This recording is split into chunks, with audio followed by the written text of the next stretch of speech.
Alright, welcome back.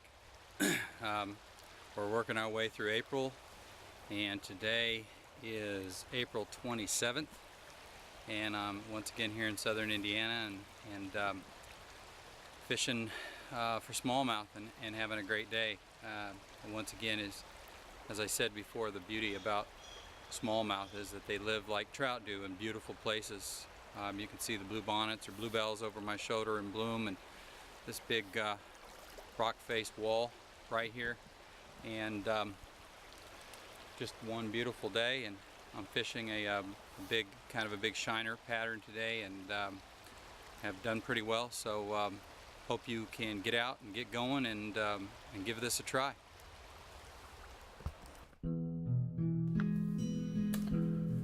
Alright, so here we have, you can see what's going on here. You got a little pool to the right with some foam. You've got a gravel base here, so everything that flows over is going to flow down into this pool.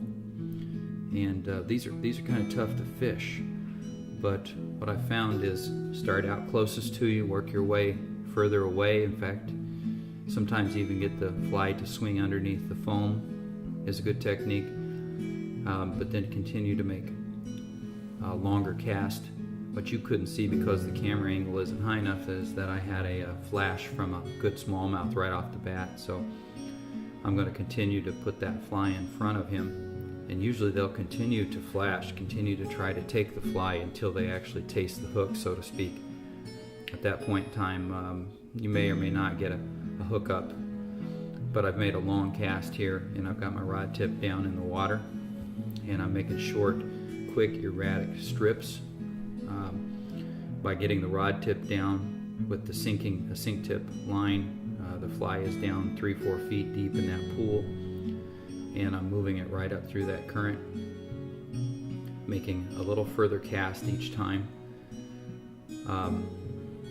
There I'm clearing my fly because I got some gunk on it.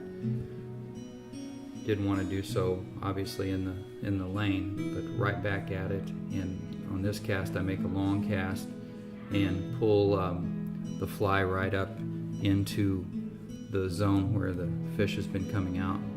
When I do that, then I go to just kind of keep constant tension on the line and wait and watch the fish come out and flash when he does set the hook, and it's pretty effective. And you can really get your line and the fly in all different levels of water by how far you allow your rod tip to go down into the water itself, and obviously then the weight of the fly and the weight of the sink tip line. But this was a really nice fish. It's obviously just a very beautiful day and a beautiful spot. As I said, these smallmouth, they tend to live in real pretty places. This is a smallmouth just a little over 17 inches and got that barred striping that I love, and you know, we tend to have a lot of limestone here, and the fish tend to mirror that green limestone bottom. Helps them to blend in, obviously. And again, you can see on the other side as the fish is turned, that's a kind of a shiner pattern. It's based off a blunt nose minnow, which is kind of a favorite of the smallmouth, especially early in the spring. They come up out of the pools, they're kind of hungry, and they start to feed. Now we've switched gears a little bit here. I'm fishing a deeper pool, and I'm kind of fishing back to myself. You can see the action on the fly here, a lot of quick erratic strips, and then I'm allowing that fly just to dead drift, and that's the key. The fish just can't stand it. They see that fly, or they see the fish, a bait fish, they think it's dead, and really doesn't matter how full they are, they're going to come out and make a strike. Once again, this is a nice fish. This one is just a tad over 17 inches as well, and not every fish was a big fish this day, but these two were very nice. And you know, just have fun with this and experiment.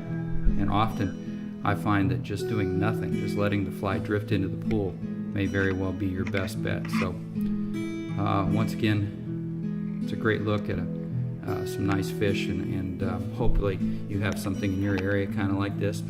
Get out, get playing with it, and I hope this helps.